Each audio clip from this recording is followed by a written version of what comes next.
Hello everyone. तो आज हम बात करने वाले हैं साप्टा के बारे में, सार्क प्रेफरेंशियल ट्रेडिंग अग्रीमेंट के बारे में। तो ये एक आउटकम था ऑफ द सार्क समिट का। तो ये एक ऐसी अग्रीमेंट थी between the member states of south Asian association for regional cooperation कि वो आपस में ही ट्रेड अच्छे से कर सकें।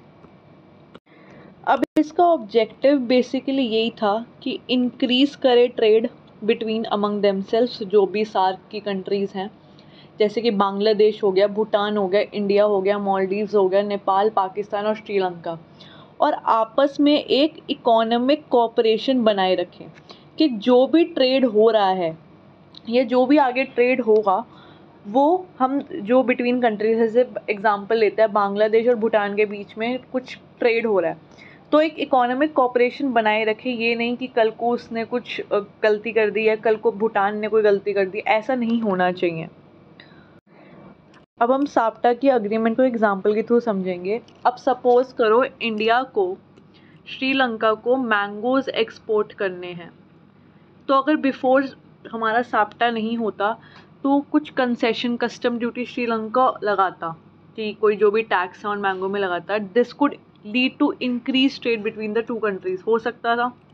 बट अब प्रोडक्ट जो है हमारा मैंगोज, वो फ्रॉम तो इंडिया है, और जहाँ पे बेनिफिट किसको जा रहा है, बेनिफिट भी इंडिया को ही मिलेगा क्योंकि कस्टम ड्यूटी श्रीलंका वाला दे रहा है। जो हमारी कस्टम ड्यूटी है वो श्रीलंका दे रहा है।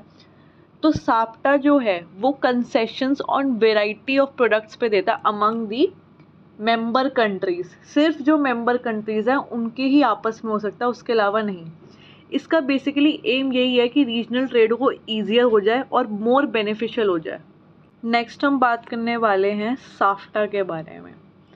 तो जो साप्टा के अंदर 7 कंट्रीज़ थी, पहले तो इसका मतलब होता है south Asian free trade area. जो 7 कंट्री थी साप्टा के अंदर, इसके अंदर एक न्यू कंट्री ऐड हुई थी, अफ़गानिस्तान ऐड हो गई थी। तो इसके ऑब्जेक्टिव बेसिकली यही था कि पहले तो बूस्ट इंटरनेशनल ट्रेड।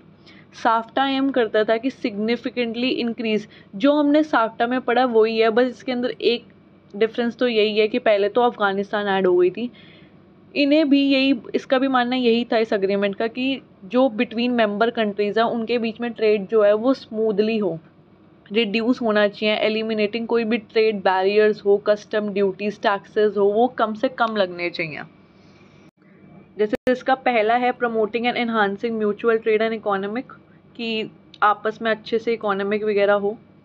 दूसरा है cooperation by eliminating barriers in the trade. तीसरा हमारा है promoting conditions for fair trade competition in the free trade area, कि बिटवीन मेंबर कंट्रीज़ में ईजी से ईजी हो। फिर है establishing a framework for regional cooperation to expand mutual benefits. चौथा है creating effective mechanism for the implementation and application for this agreement for joint admin. कोई भी रेजोल्यूशन, कोई भी डिस्प्यूट होता है तो आपस में वो ईजिली सॉल्व कर सकें। अब रियल लाइफ एग्जांपल समझते हैं। लेट्स से बांग्लादेश और भूटान के बीच में टेक्सटाइल का ट्रेड हो रहा है। तो जो हमारा सिनेरियो होगा विद साफ्टा, पहले तो होगा टैरिफ रिडक्शन, को जो भी टैक्स लगेगा फ्रॉम बांग्लादेश या जो भी फ्रॉम भूटान लगेगा उसमें रिड्यूस होगा ही होगा, या एलिमिनेट कस्टम ड्यूटी हट जाएगी। इसकी वजह से क्या होगा, जो बांग्लादेशी टेक्सटाइल्स हैं वो बहुत कॉम्पिटिटिव हो जाएंगे इन भूटानीज़ मार्केट। दूसरा हमारा होगा इंक्रीज ट्रेड होगा ड्यू टू लोअर प्राइस। जो भूटानीज़ बिजनेस है वो इंपोर्ट भी करने लग जाएगा बांग्लादेशी टेक्सटाइल्स को। इसकी वजह से भूटान का भी प्रॉफिट होगा, इसकी वजह से बांग्लादेश ये हमारा ज़्यादा इंपोर्ट करने लग जाएगा, ज़्यादा मैन्युफैक्चरर करने लग जाएगा। भूटान और कंट्रीज़ में जो मेंबर कंट्रीज़ उन्हें बेचेगा तो भूटान का भी इसमें प्रॉफिट होगा। बेनिफिट इससे यही होगा कि ईजियर एक्सेस होगा टू भूटानीज़ मार्केट, जो भी होगा। कंज्यूमर को wider variety of textile mill जाएगी लोअर प्राइस के अंदर, और इकोनॉमिक ग्रोथ तो हो ही रही है दोनों कंट्रीज़ की।